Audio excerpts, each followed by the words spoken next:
Olá, pessoal, bem-vindos a mais um programa Fé e Ciência, aqui na sua IPP TV. Esse programa que diz claramente, com evidências, que a nossa fé é compatível com a ciência. Aquele casamento perfeito entre fé e ciência. A fé em um Deus que tudo fez pelo poder da sua palavra, que é corroborada a cada avanço da ciência, dado após dado, espectro após espectro. A verdade que é enfatizada a cada avanço da ciência é que grandes são as obras do Senhor. E vemos isso claramente na química, na física, na cosmologia, nas mais diferentes áreas. Então temos uma fé em Deus corroborada pela razão. Estais sempre prontos a dar a razão da vossa esperança. A fé é o firme fundamento. É uma fé alicerçada, corroborada na razão. Essa é a tese principal do Fé e Ciência. Ciência com fé.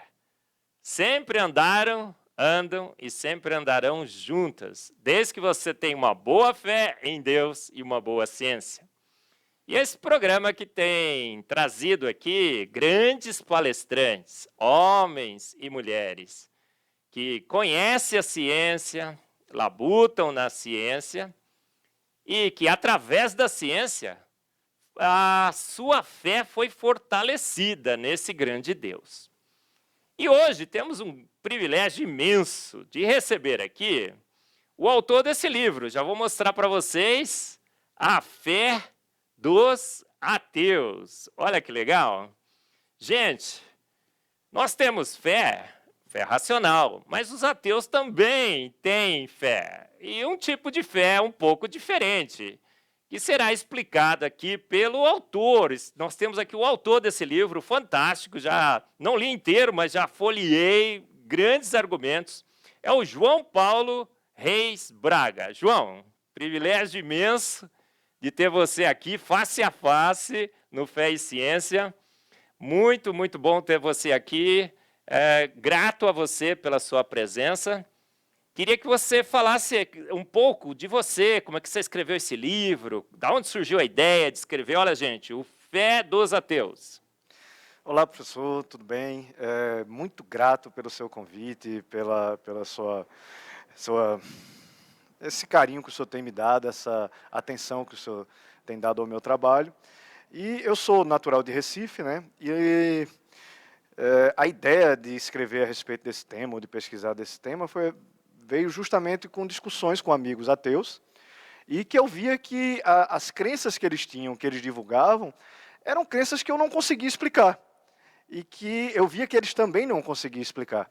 Então eu comecei a me interessar mais pelo sistema de crença dos ateus, até para ver se eles tinham razão em alguma coisa. Eu acreditava em muitas coisas do que os ateus acreditam, e aí comecei a pesquisando cada vez mais, e certo dia, numa discussão com um dos amigos ateus, ele falou que eu estava parecendo o Adalto Lourenço. Veja que elogio, né? O grande Adalto, o grande Adalto. A gente está numa campanha, viu, João? João Paulo, a gente está na campanha Volta Adalto. Ele está nos Estados Unidos, a gente baixou até uma hashtag, né? Volta Adalto. Eu corroboro. Acho que tem que voltar mesmo.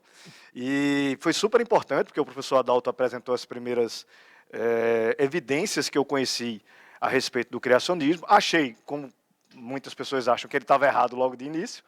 Eu digo, esse homem não sabe, esse homem não pode me conhecer, não pode ter tanta coisa errada assim. Só que como eu não conseguia refutar o que ele dizia, aquilo me incomodou. E eu fui estudando cada vez mais, até o ponto que um dia eu realmente vi e descobri que aquilo não fazia sentido, que de fato a evolução darwiniana não fazia sentido. E um dia, eu conversando com um ateu também, a gente começou a conversar sobre genética e as posições de Mendel. E eu entendia que Mendel era um criacionista. E ele entendia que não, que Mendel apoiava o evolucionismo de Darwin. E aí eu comecei a estudar diretamente o artigo do próprio Mendel, né? E nesse artigo eu vi que o Mendel, em várias posições, em vários momentos, defende justamente a criação especial, de que Darwin estava equivocado, apesar de não falar em Darwin nesse artigo. Ele vai falar num segundo. Né? E certo dia eu estava com vontade de plantar alguma coisa, eu plantei girassóis. E os girassóis nasceram com várias cabeças, uma coisa toda mutante, assim, toda troncha. E eu fui perguntar a um amigo biólogo por que é que isso acontecia. E aí ele disse, não, é porque o ambiente é muito diferente do natural. Eu digo, então ela deveria mutar, né? Deveria começar a evoluir, começar a ter uma série de coisas, e comecei a perceber o que é que Mendel dizia. E nisso eu fui desenvolvendo. Aí conheci o professor, o jornalista Michelson Borges também, o site Criacionismo, que me passou muitas coisas, assim, aprendi muitas coisas no site do professor Michelson, o criacionismo.com. Né? E o senhor. Quer dizer, as três principais referências para mim nessa área são o senhor, o professor Adalto Lourenço e o Michelson Borges. E eu senti que eu precisava falar daquilo, porque eu reuni uma quantidade, passei quase 7 anos estudando isso, reuni uma quantidade muito grande de evidências, e eu precisava levar isso para a academia, porque eu senti que a academia não queria isso.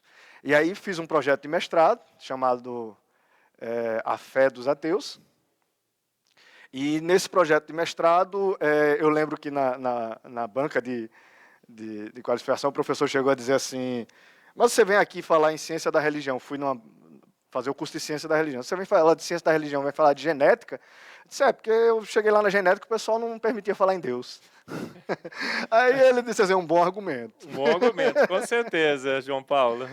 E aí, a terceira parte, né, do meu livro, eu descobri na própria academia. No mestrado eu entendi porque que a evolução estava errada, eu vi isso rapidamente. Que a quantidade de provas que existem que ela está errada é imensa, eu também vi isso rapidamente. Mas por que é que, então, não se modifica o paradigma? Por que é que a sociedade continua repetindo o mesmo discurso evolucionista ateísta? E aí Você tem a resposta nesse livro. Tem uma resposta nesse livro. Por que, então? Por quê? Na academia, no mestrado, me foi dada uma aula sobre Michel Foucault. E ele tem um livro maravilhoso chamado A Ordem do Discurso, que ele explica como é que um discurso prevalece na sociedade e como é que outro discurso é excluído. E quais são os sistemas de barreira que um determinado discurso enfrenta para poder se permanecer ou não, né? E aí completou. Aí quando completou, eu digo, agora eu entendi. Entendi historicamente como é que a evolução foi aceita, entendi como a genética nega a evolução e entendi por que é que a sociedade continua repetindo o mesmo discurso. E aí são justamente as 3 partes desse meu livro, dessa minha pesquisa. João Paulo, é magnífico. Você citou aí 2 grandes nomes, e um mais ou menos, não é? O Michelson Borges esteve com a gente aqui no Fé e Ciência. Nós temos uma entrevista, viu, gente, com o Michelson Borges, assista. O grande Adalto Lourenço, não é? Todos são grandes os nossos entrevistados, mas o Adalto é o Adalto, não é, João? O Adalto esteve aqui com a gente também, falando sobre o universo. O Michelson falou porque creio em Deus, ele deu vários argumentos. Magnífico. Ô, João, você faz doutorando em ciências da religião, é isso? Sim, eu sou formado em Ciências Sociais. Ciências Sociais, sim. E lá em Pernambuco ainda, eu fiz o mestrado em Ciências da Religião. E agora eu estou finalizando o meu doutorado em Ciências da Religião também, aqui na PUC de Goiás. Né? Sim. Gente, vocês viram aí, não é? Quando você conhece, quando você estuda, não é assim, João Paulo? Você vai atrás, você procura os fundamentos, as razões. Você descobre, primeiro, que a evolução se foi. Segundo, que ela é mantida pela força de um paradigma dominante. Tem um tal de um Clube X que você vai falar sobre ele, né, gente? Ó, não perca que essa entrevista vai ser fantástica. Eu já dei uma folheada rápida no livro. Olha aqui o livro de novo, gente. É A Fé dos Ateus. A gente vai sortear, viu, pessoal? Todo mundo que está assistindo aqui, nós vamos sortear 2 desses livros. Daqui a pouquinho, no final do programa, eu vou dizer como é que você pode ganhar o livro do João Paulo, A Fé dos Ateus, argumentos magníficos, já verifiquei aqui todos eles. Então, nós temos, né, nessa conjunção de conhecimentos, a gente vai percebendo aos poucos, não é, que uma teoria falida pode se manter na academia, desde que você a blinde, não é? Proteja e tudo mais. Mas, o João Paulo, fala um pouco mais de você. Como é que você começou a estudar a ciência das religiões? Porque a gente fala assim, puxa vida, religião não é ciência, né? Alguns vão pensar assim, falam, ó, religião é religião, ciência é ciência. Richard Feynman disse assim, olha, a ciência é a cultura da dúvida, a religião é a cultura da fé, a fé irracional, sem fundamento. Como é que pode existir uma ciência das religiões ou da religião? Explica para mim. Você sabe que existe no campo das ciências, eu nem conhecia, não sabia também que existia essa área da ciência, para mim era tudo teologia. E não é. Existe uma área da ciência da religião que vai analisar a religião como um fenômeno social. Né? Então, ela não vai adentrar na questão dos livros sagrados, dos dogmas, dos paradigmas de cada religião. Ela vai estudar como aquela religião influencia ou afeta naquela sociedade. Né?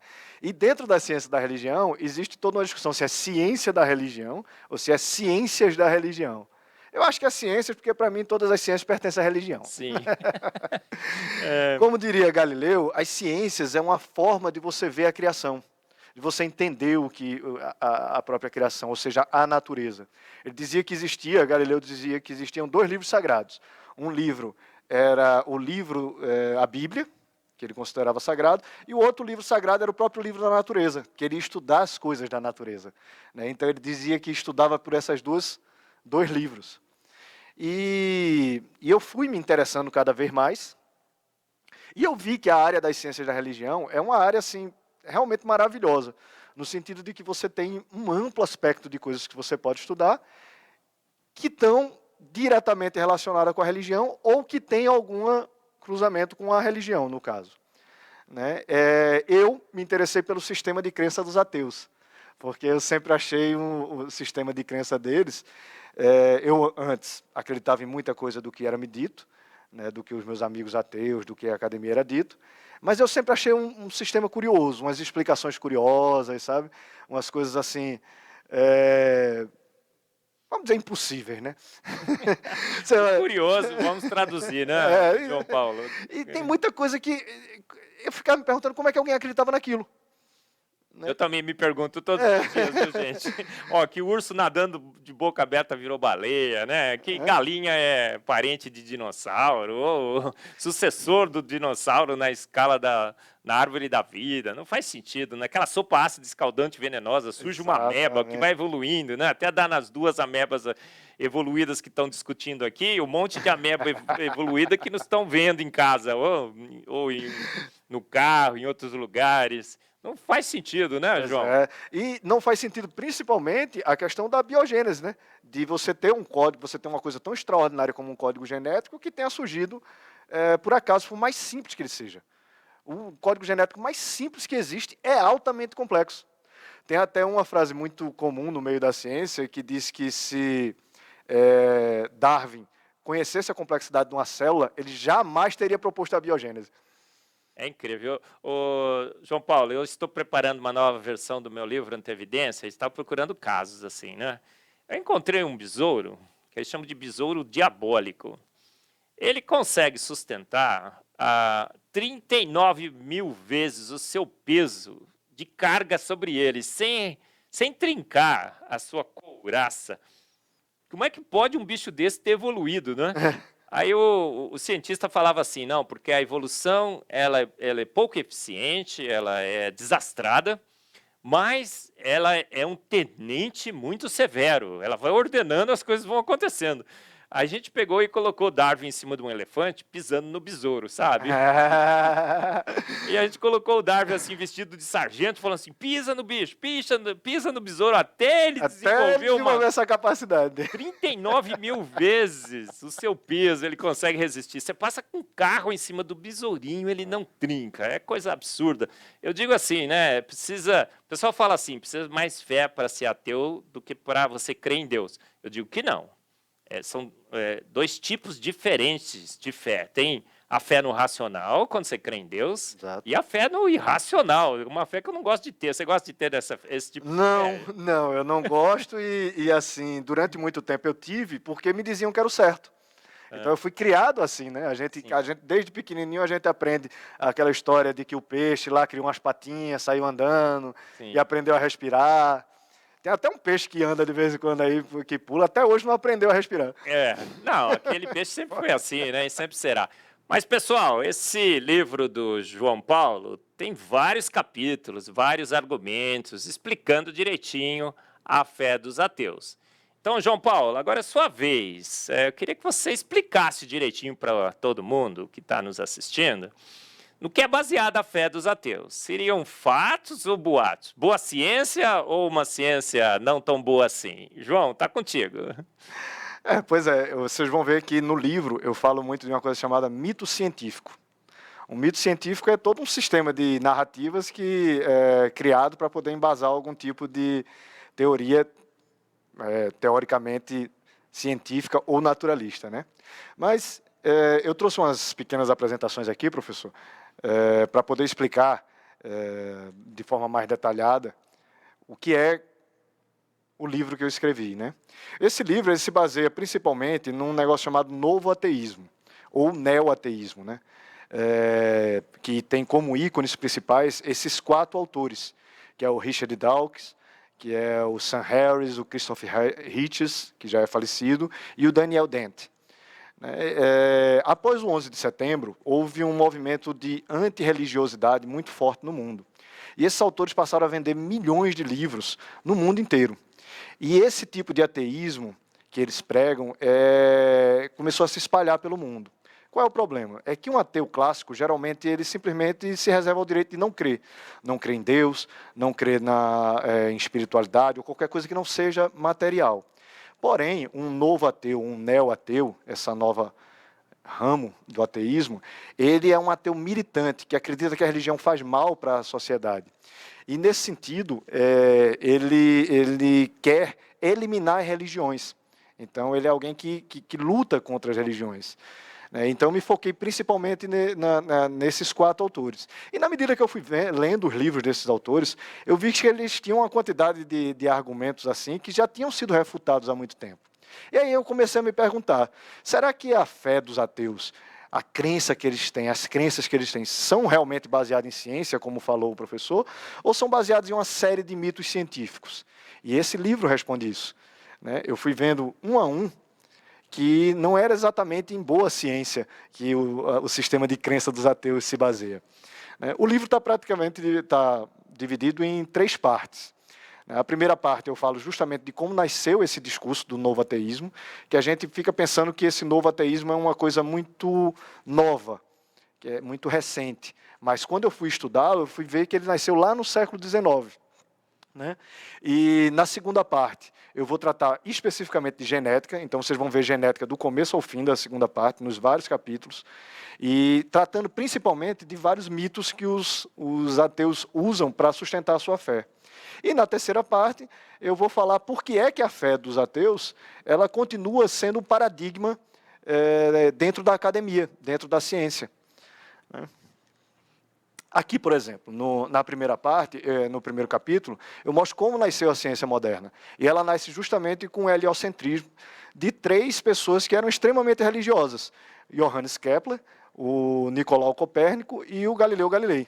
Muita gente acha que a igreja brigava com Galileu Galilei, mas a igreja financiou todas as pesquisas e tudo que Galilei fez. Ele, na verdade, a igreja só vai condená-lo ou brigar com ele quando ele escreve o Siderius Núncio, e ao escrever esse livro, ele retrata o Papa como Simplícios, que é um sujeito muito simples, muito até ignorante, e que acreditava no geocentrismo, enquanto o outro debatedor com ele acreditava no heliocentrismo. Isso, naquele contexto de reforma, deixou o Papa enfurecido. E aí é onde vem toda a questão da igreja se colocar contra o heliocentrismo naquele momento. Mas, por exemplo, as obras de Kepler não foram perseguidas, as obras de Copérnico não foram perseguidas. Enfim, assim é que nasce a ciência moderna, com pessoas extremamente religiosas. E assim continua também. No segundo capítulo, eu vou falar de um sujeito chamado Thomas H. Huxley, ou Thomas Henry Huxley. Ele era amigo de Darwin. E Darwin, ele não era uma pessoa muito dada a palestras, a exposições, ele era uma pessoa muito reclusa. Quem assume isso é o Thomas Huxley, que ficou conhecido depois como o Bulldog de Darwin. Ele, através de uma exposição midiática, ele começa a espalhar a questão do evolucionismo e do darwinismo na sociedade inglesa do século XIX.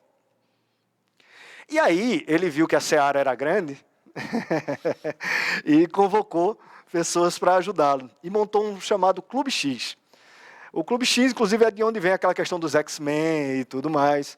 E nesse Clube X foram chamadas outras 8 sumidades da ciência na época, em especial aquele que vocês estão vendo ali no cantinho, que é o Herbert Spencer.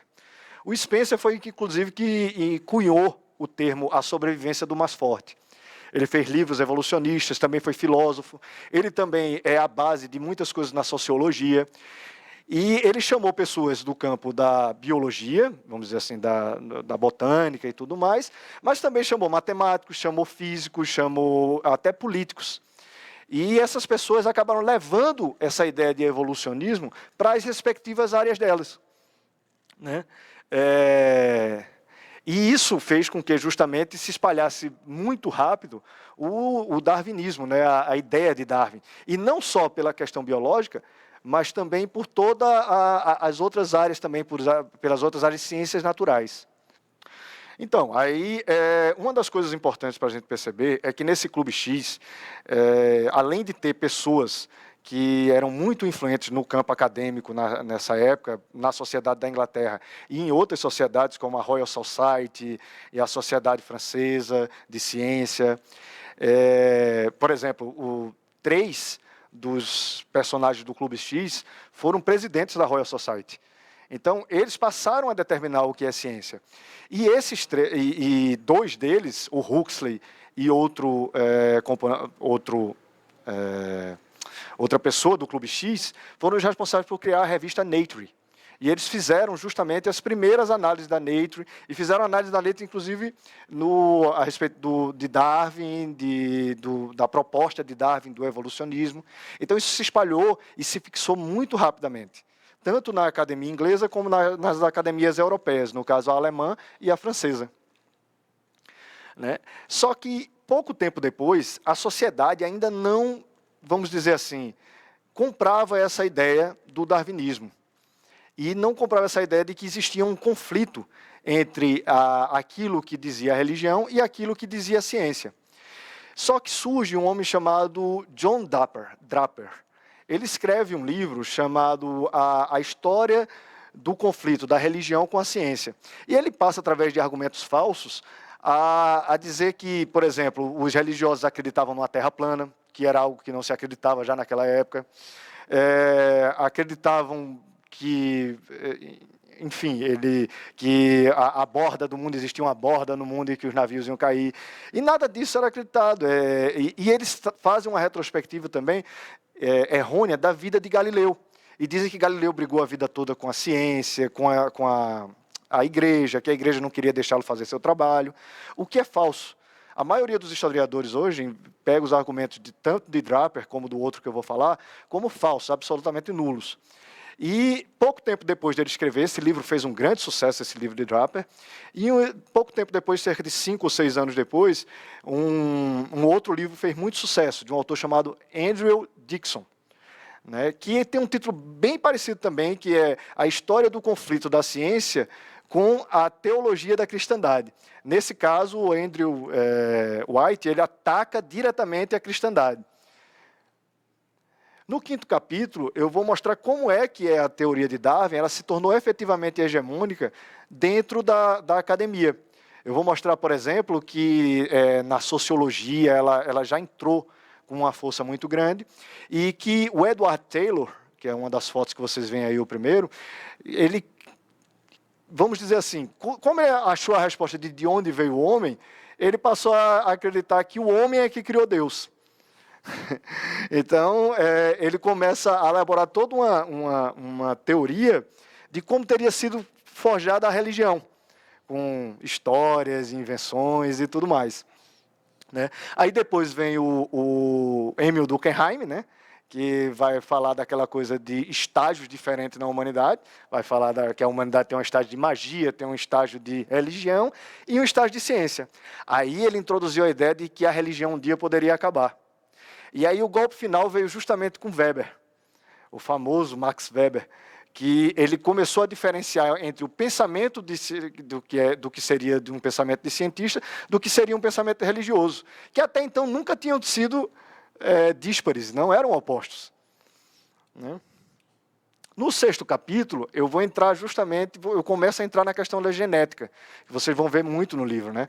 E vou mostrar como Mendel, ele defendia o tempo todo a questão do paradigma da fixação das espécies.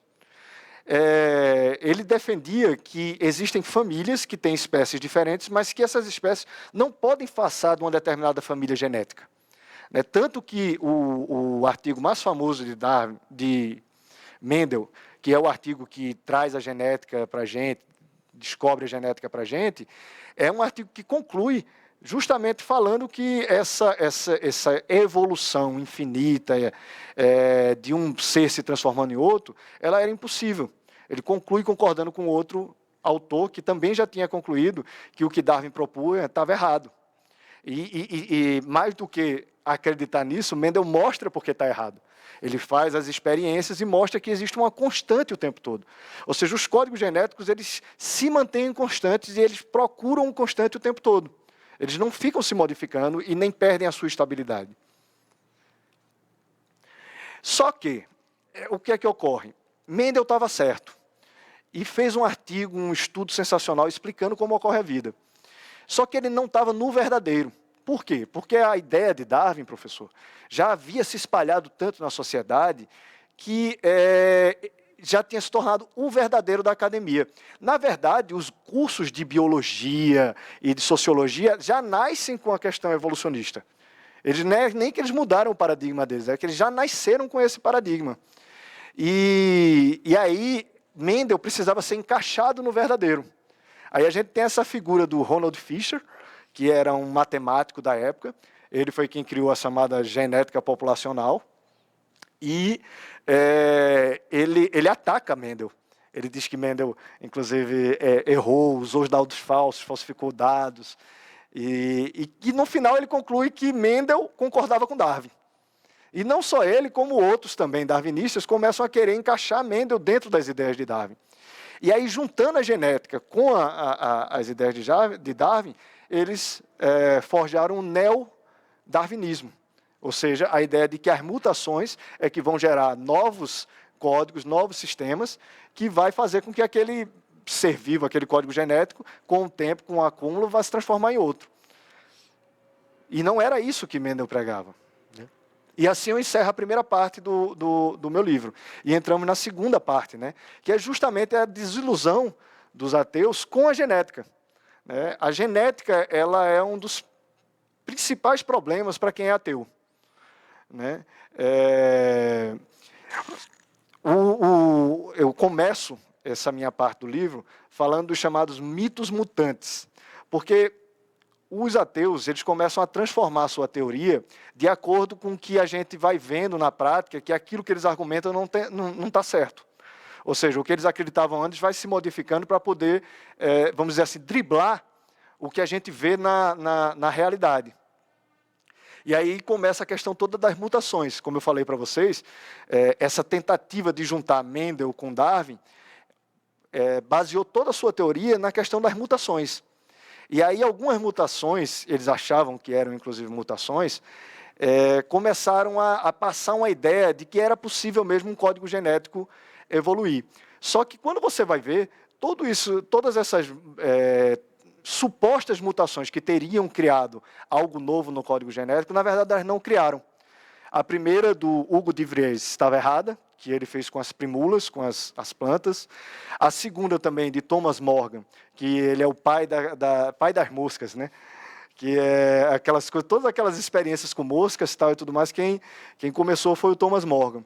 E um dia ele, de tanto mexer nas moscas, de tanto submeter as moscas à química, à radiação, a tudo que fosse possível, apareceu uma mosca com os olhos brancos, ao invés de vermelhos. E aí ele acreditou que aquilo era um gene novo. Né? E isso deu todo um embasamento para eles, para poder imaginar que realmente dava certo. Só que todo o sistema dos ateus é baseado em uma série de mitos.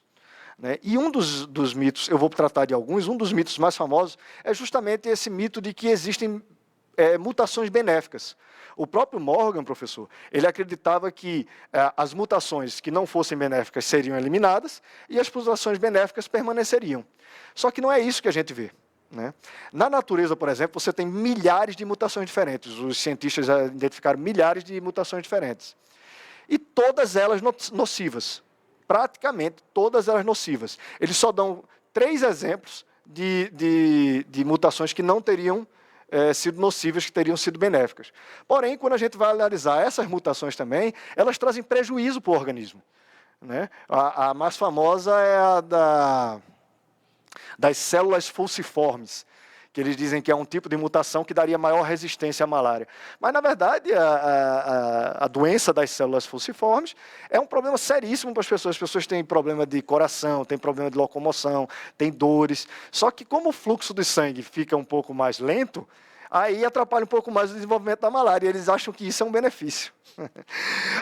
As pessoas que envelhecem com a doença falciforme, elas têm problemas terríveis de dores e de uma série de outros problemas. Né? Um outro mito super famoso nos livros dos ateus e nos argumentos que os ateus utilizam é o mito da evolução das bactérias. Até o professor Berlim conhece bem isso, que as bactérias elas não evoluem, elas não evoluem no sentido de que elas geram um novo gene ou uma nova informação. Pelo contrário, quando elas fazem esse trabalho de se proteger de determinado antibiótico, elas perdem informação. É o que a gente chama de deleção. Né? E, não sei se o senhor sabe, professor, mas encontraram bactérias de milhões de anos atrás e elas estão igualzinhas do jeito que eram hoje e vão continuar sendo. Um negócio que não evolui é bactérias, viu, meus amigos? Lembrem disso. No próximo capítulo, eu tratei do chamado mito do 1%. A própria Science, a revista Science, ela uma vez publicou um artigo chamado O Mito do 1%, que é aquele famoso mito de que homens e chimpanzés, ou símios de uma forma geral, compartilham 99% do código genético. A Science, há 10 anos atrás, já mostrou que isso estava completamente equivocado, que não era isso, que os dados que foram colocados não estavam corretos. Hoje em dia, se diz que eles compartilham cerca de 70% do código genético. Mas vejam bem, eles compartilham do código genético que a gente chama de codificante, professor. Porque o nosso código genético ele é dividido em codificantes e não codificantes. Os codificantes são os que fabricam a proteína. Então, eles comparam só esse aqui, porque, na verdade, a gente só conseguiu mapear esses 2% humano, que é os codificantes, que é o mais fácil. Os não codificantes, que é o software, a gente não tem nem ideia de para onde vai, nem sabe quando é que um dia vai descobrir. Absurdo, né, João Paulo? Coisa incrível. Exatamente. E imaginar que um código tão evoluído, tão extraordinário, se fez por acaso, com um mero sistema de erros e acertos, é simplesmente impossível. É matematicamente impossível. Mas, no caso do mito do 1%, já se provou que não tem uma diferença só de 1%, que essa diferença é maior, mesmo dentro do sistema que eles utilizam. Porque quando se faz essa comparação, se usa um sistema chamado BLAST, que é um algoritmo que vai procurar pedaços, um parecido com os outros, não interessando onde eles estejam. Ou seja, se você a priori for comparar diretamente onde cada um está dentro da estrutura do código genético, eles não se parecem em nada.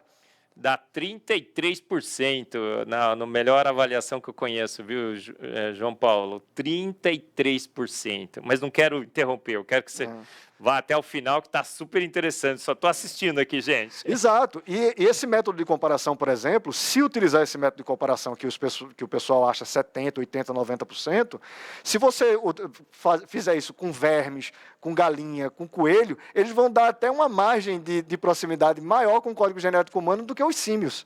Ou seja, esse não é um argumento para dizer que um código genético de símios e seres humanos foram um no passado.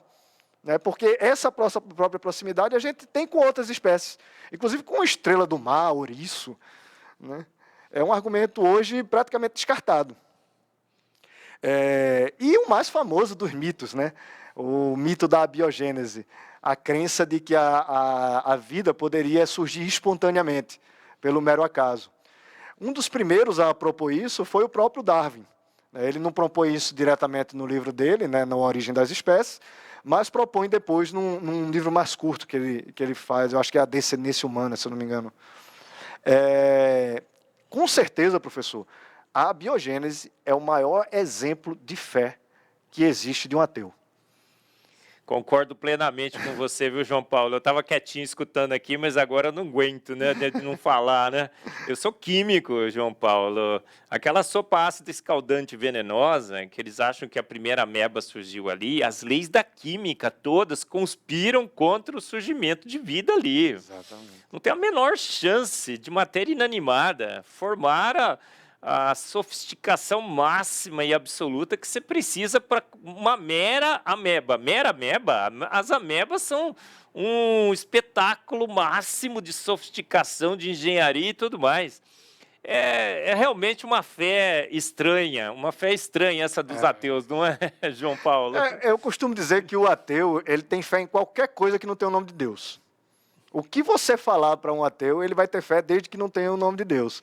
Como diria aquele escritor Chesterton, quando se deixa de acreditar em Deus, se acredita em qualquer bobagem.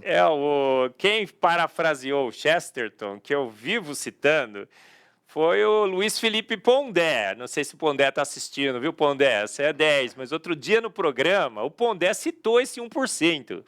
Aí eu mandei um vídeo para ele, mandei minhas palestras, falei, na esperança que o Pondé pudesse se informar e corrigir aquela informação que saiu na TV Cultura, no programa do Pondé. O Pondé falou assim, olha, nós somos apenas 1% diferentes dos chimpanzés, por isso somos parentes. Pondé, não pode, né? Não pode.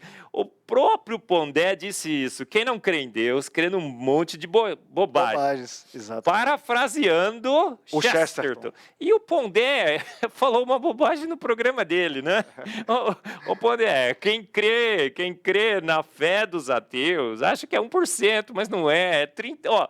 O melhor artigo é 33%. 33%. Eu cito no Fomos Planejados. Mas e os próximos capítulos, o João Paulo? Vamos lá, que está super interessante. Só um parêntese, se o professor Pondé estiver vendo, dê uma olhada, porque eu utilizo o senhor também no livro, tá? O Pondé está aqui também?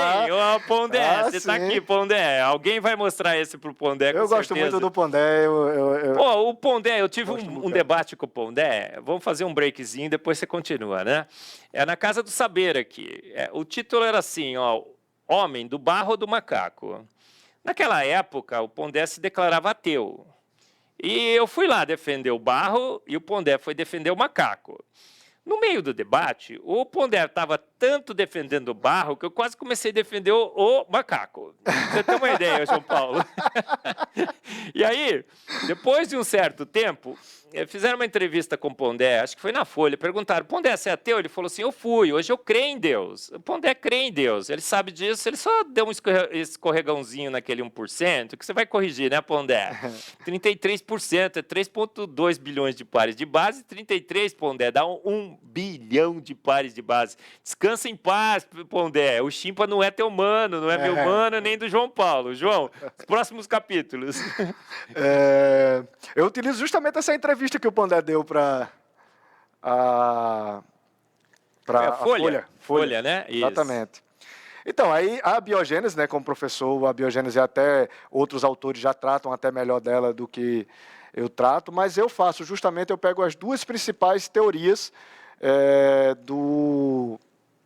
da biogênese, que é a teoria da sopa, como o professor falou, né, da sopa prebiótica, que é hoje em dia é considerada absurda por qualquer químico, e a teoria da hipótese da argila, que é muito mais absurda, assim, que como estava faltando material orgânico, né, para poder surgir a vida, alguém achou que de repente podia surgir a partir de cristais de argila, que é o Carl Schmitt, se eu não me engano o nome dele, e que não pode ser nem chamado de teoria, porque não tem nenhuma evidência, e segundo o próprio Carl Schmitt, a evidência desapareceu.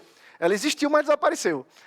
Aí, ou seja, não tem nem evidência, não pode nem ser chamado de teoria, é uma hipótese. E uma hipótese que, acreditem, já foi refutada.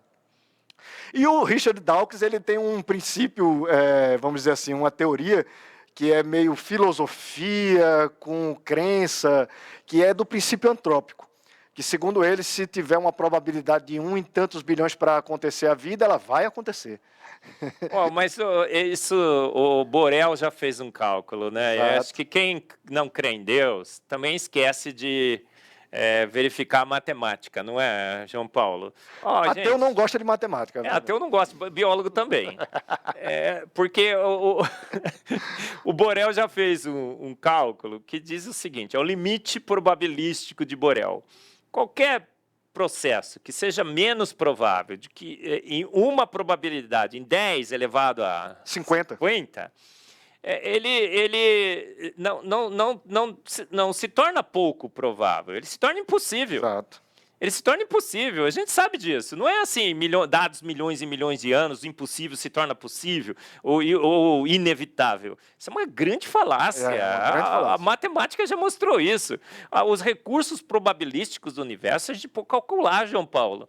E aquela sopa, nem com todos os milhões e milhões e milhões de universos do multiverso conspirando, ajudando esse universo aqui, porque tem leis, e contra as leis não há argumento. Exato. É como, por exemplo, tem a gravidade. A gravidade nos impede de, pulando, chegar na Lua. Exato. Então você pode ficar pulando milhões e milhões e milhões de nunca vai chegar na Lua. De anos em milhões e milhões e milhões de universos que tem uma gravidade, você nunca chega na Lua. Não é assim? Exatamente. O Borel também fala no livro, professor. O Borel está aqui também. Tá aí também. Esse livro é bom demais, gente. Até o Borel ele cita, hein? O Emil Borel, ele é o pai da teoria da probabilidade. Então, ele é praticamente a base de todas as teorias de probabilidade. E ele diz exatamente isso que o senhor falou. Se passar de 10 elevado a 50, não importa quantas oportunidades tenham, não importa o que aconteça, aquilo ali não vai se realizar. Porque a probabilidade é baixa demais. São meras teorias retóricas. Né? E no caso da teoria da vida e do surgimento de milhões de espécies diferentes, essa probabilidade vai para as alturas, se torna estratosférica. O João Paulo, o Douglas X, ele tem um artigo, ele publicou o artigo, onde ele avalia a possibilidade de a probabilidade de você sintetizar uma proteína pequenininha, lá, acho que são de 150 aminoácidos. Uma única proteína com 150 aminoácidos, ele viu todas as possibilidades, que são infinitas quase, e disse assim, impossível nesse planeta de sintetizar uma única proteína funcional. Pois nós temos mais de 20 mil proteínas conhecidas no nosso corpo. Então, essa é a fé dos ateus, não é, João Paulo? Inclusive, a gente vê testes, né, que foram realizados com a probabilidade, com a tentativa de criar algum tipo de proteína, e no máximo que eles conseguiam era fazer 3, 5 enzimas que logo se desfaziam. Ou seja, como é que elas iam se juntar em milhares, em cadeias perfeitas? Porque também uma enzima errada na proteína já torna a proteína ou inútil ou nociva. Exato, né? João Paulo. E ela tem milhares em cadeia. Então, a matemática é totalmente contra qualquer tipo de crença de ateu. Ateu não gosta de matemática, não vai gostar nunca. Mas terminou os capítulos ou tem mais algum, João? Tem sim. Aí, vamos lá. É aquilo que eu falei. Quando eu comecei a pesquisar, eu entendi por que é que a evolução foi aceita. Dentro daquele contexto do século XIX, daquelas pessoas, do Clube X. E quando eu pesquisei a questão da genética, eu vi que era muito claro que os ateus estavam errados. A questão que ficou para mim, professor, então por que é que a sociedade, o paradigma, continua com o mesmo paradigma darwinista ateísta dentro da academia? Né? Aí é onde entra Michel Foucault. Opa! Né? Eu começo essa terceira parte falando do que eu chamei de mitos zumbis. né? Como eu vim falando para vocês, vários mitos dos ateus, esses mitos científicos que foram refutados, tem 3 mitos que já foram refutados pelos próprios evolucionistas, que os próprios evolucionistas aceitam como incorretos, mas que eles utilizam. Quer dizer, esses mitos já morreram e continuam vivos. É um mito zumbis. Né? E são eles, né? O pescoço da girafa, né? A famosa teoria de como surgiu o pescoço da girafa, que eu trago lá, que o argumento de que ela foi esticando e só sobraram as grandonas está incorreto, já foi provado errado. O mito do melanismo industrial, né? Eu vi até que num programa o senhor falou que as borboletas eram pregadas no galho da árvore. E até hoje não sabem onde é que dormem as... Um alfinete, eles pregaram aquelas mariposas. Mariposas de Manchester, de Manchester, São Paulo. Mas eles fixaram com alfinete para tirar foto. Exatamente. E esqueceram de dizer que assim que a poluição foi resolvida, elas voltaram para a cor original. Exato. E só mudaram de cor. Mudar de cor, assim, ficaram com mais pigmento. Exato. Não é nada novo debaixo dos céus. Pelo contrário, aquilo ali já está no código genético. Sim, né? Exato. E essa coisa que o senhor falou, delas voltarem ao original, é exatamente o que Mendel fala.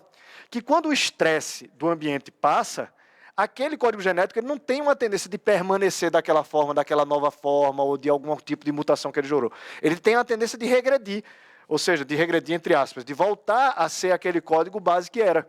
Que é o melhor de todos. Que é o melhor, que é o mais perfeito. O selvagem é sempre melhor que o mutante, não é, João Paulo? O selvagem é melhor que o mutante. Ele olhou e viu que tudo era muito bom. Exatamente. Daí para frente só estraga, não é? Exato. E você vê que nesse slide que eu trago, ele tem o último, né, que é muito usado ainda hoje, eu não sei se você sabe, até hoje é usado nos livros de ciências, essa teoria da recapitulação, né? Aí vem o Michel Foucault, que ele vai falar que, na verdade, o discurso, por exemplo, o nosso discurso, o discurso do criacionismo, ele não vai conseguir se estabelecer na sociedade por causa de 3 coisas. A interdição da palavra, ou seja, você não pode falar em criador, em planejamento, em design, isso é proibido dentro da academia. A segregação pela loucura, ou seja, se você vai falar em criacionismo é porque você é maluco, né? A pessoa é maluca, não estudou e tudo mais. Ou então a rarefação do discurso, que o senhor, por exemplo, deve passar muito, que é tirar o peso do discurso. É dizer que o senhor está falando isso porque, na verdade, o senhor é criacionista e quer empregar a sua fé. Então, é uma forma de bloquear aquele discurso, né? Só que a forma mais eficiente de bloquear esse discurso, eu discuto no capítulo seguinte, é justamente com a produção das disciplinas científicas. Você precisa se encaixar no verdadeiro para poder você produzir.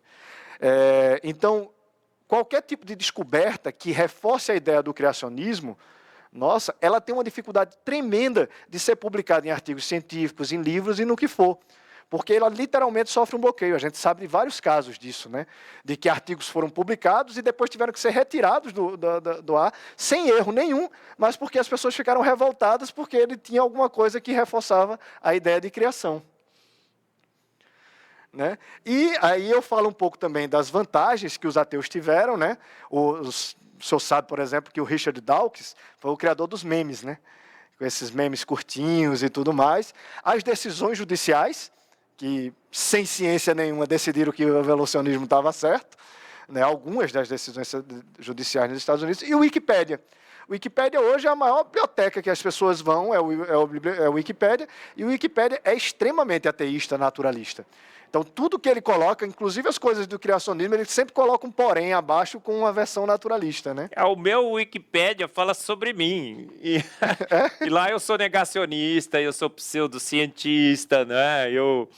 Tudo que tem de negativo, não é, em relação a mim é colocado lá. Aí uma vez eu fui tentar consertar, corrigir aquilo ali, porque era o meu, falando sobre mim. Eu corrigi em 30 segundos, já voltou a versão original. Não tem como.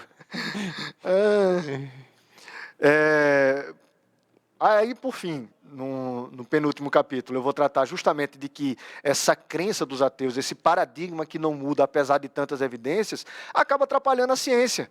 Porque a ciência, uma coisa é você partir do princípio de que algo foi criado, planejado. Então você vai usar toda uma matemática, como fizeram os primeiros cientistas modernos, né?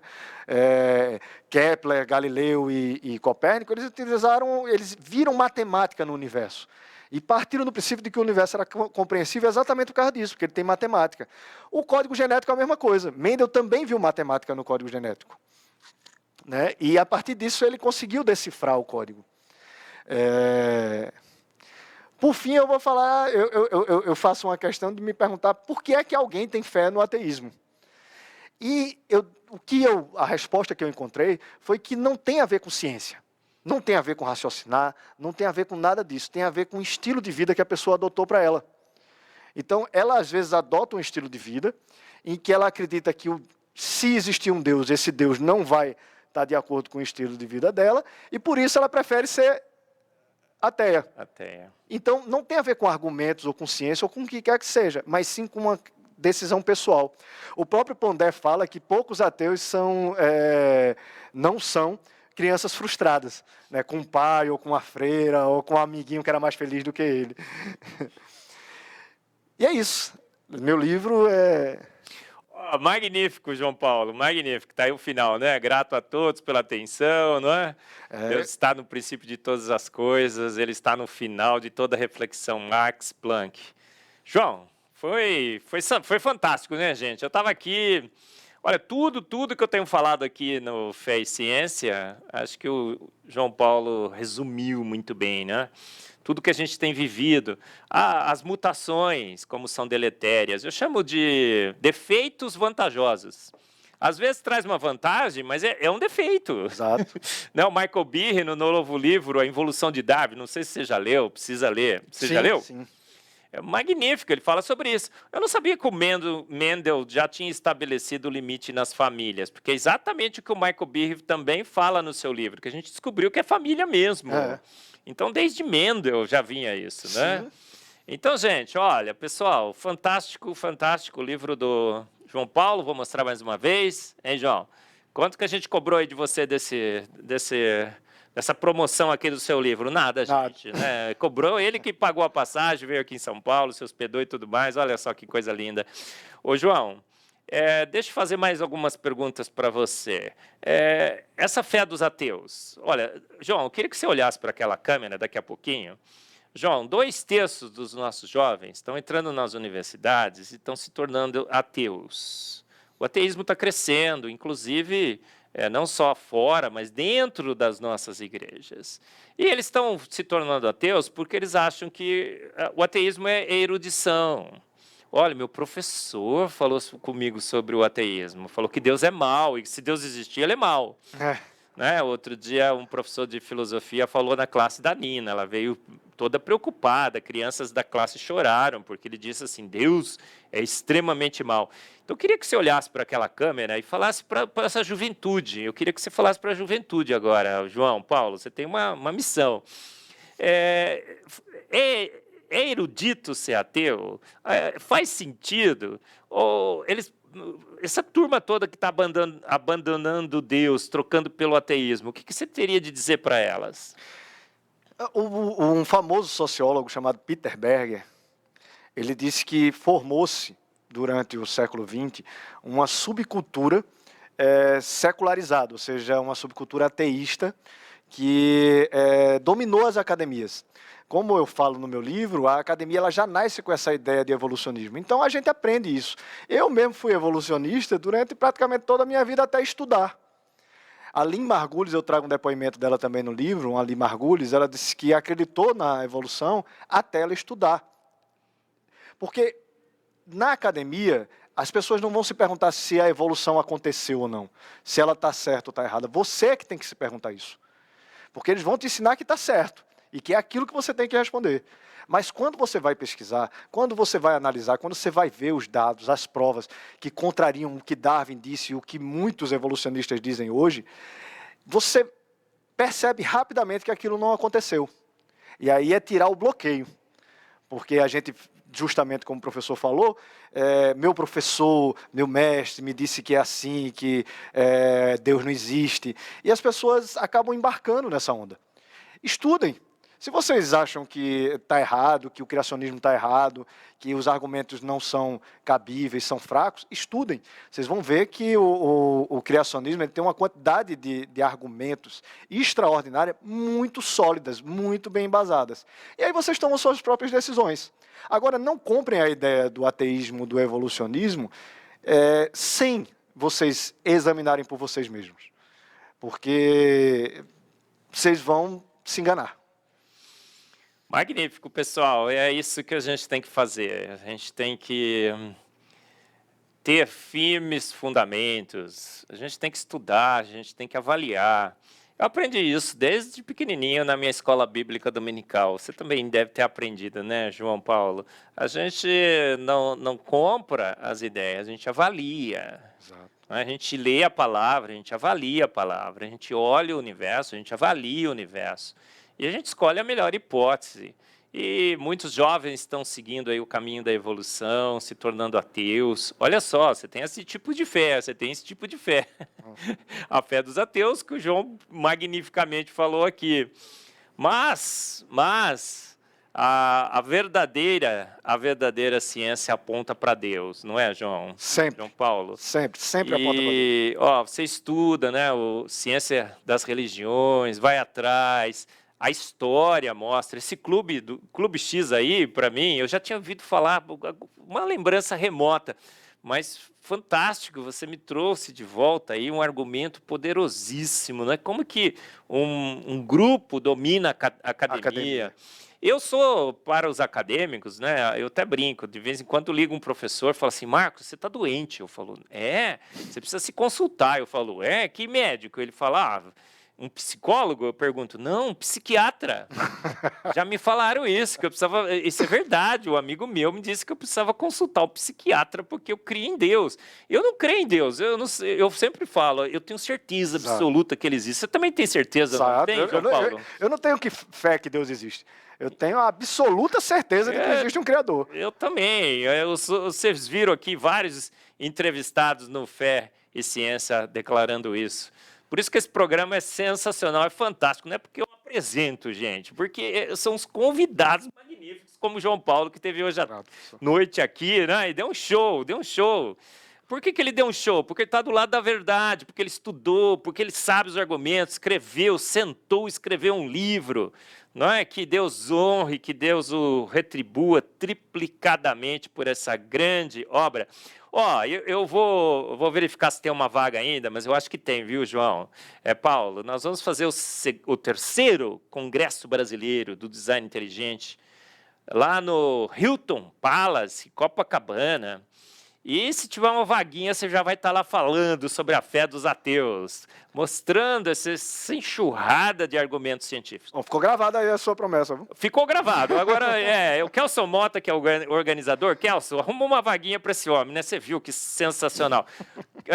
João Paulo, você tem 1 minuto para as suas considerações finais. Bom, professor, sabe que o senhor falando, eu me recordei, quando eu finalmente percebi que a evolução não tinha acontecido, eu passei uma semana chocado comigo mesmo, como é que eu acreditei naquilo a minha vida inteira. E como é que as outras pessoas continuavam acreditando. E o pensamento em seguida foi assim, eu vou ter que aprender a explicar isso, porque eu não vou mentir. Eu já vi que o evolucionismo está errado. Então eu me esforcei para estudar o máximo possível para poder explicar aquilo que eu vejo como é verdade. E esse trabalho que o senhor faz, que o professor Adalto Lourenço faz, o jornalista Michelson Borges, é um trabalho magnífico e importante para a humanidade. E, para mim, tem sido uma honra imensa contribuir um pouco com esse trabalho. Estudem, meus amigos. Estudem antes de vocês criticarem o criacionismo, antes de vocês adotarem o evolucionismo como correto e o ateísmo ainda por cima. Estudem. Estudem os argumentos, estudem argumentos cosmológicos, estudem argumentos históricos, estudem argumentos sociológicos, genéticos. E vocês mesmos verão. Vocês mesmos verão. Façam como o professor Marcos diz, tenham uma fé baseada em ciência, em boa ciência. Magnífico, pessoal. João Paulo, mais uma vez, extremamente agradecido. Ó, saiu da sua casa, né? Viajou, tá hospedado na casa de amigos, né? Eu chamei para ele, a gente às vezes arruma um quarto aqui, né, para os nossos convidados, mas ele falou: "Não, tô de boa aqui com os meus amigos". Olha só. Muito obrigado, viu, João? E João Paulo, privilégio imenso ter você aqui. Pessoal, você gostou? Mais um Fé e Ciência com João Paulo, com tantos outros. Assista todos na nossa playlist, na IPP TV, na IPP Play, são 2 canais. Um você encontra a lista completa, na outra os 10 mais recentes. Venha conhecer, venha estudar com a gente também, com os nossos palestrantes. Venha entender que a boa fé e a boa ciência sempre andaram juntas. E a fé racional mostra que há um Deus, não é assim, João Paulo? Com certeza. Muito obrigado pela atenção de vocês. Eu que agradeço, pessoal. E até o próximo Fé e Ciência.